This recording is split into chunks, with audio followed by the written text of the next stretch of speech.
দেশে ফিরল প্রবাসী টাকার মেশিনটা, কিন্তু মাকে বলতে পারলো না, মা আমি বাড়ি চলে আসছি। একজন ছেলেহারা মাই বলতে পারবে তার সন্তান হারানোর, তার কলিজার টুকরাটা এভাবে চলে যাওয়াটা কিভাবে মেনে নেবে। কিছু বলার মতো ভাষা নেই। সবাই ভিডিওটা কন্টিনিউ করুন, তাহলে বুঝতে পারবেন। আমার মতে মনে হয় রাত, আমার মতে এই রাত মনে হয় আমার লক্ষ্মী বেশি বেশি করে টেহা দিত, আমার লক্ষ্মী বেশি বেশি করে টেহা দিত।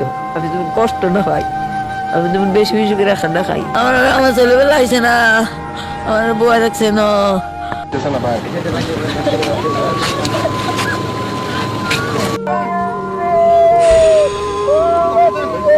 ওই যে টেহা বানায়, ওই যে টেহা বানাইব, টেহা বানাইলে কালকে ডাক্তারের কাছে যাব। আমি তো কষ্ট জীবনটা গেল বাজি। ওই যে আম্মা ওষুধ খেতে বলে টেয়া দেন, ডাক্তার কাছে যাই কালকে 5,000 টাকা দেন।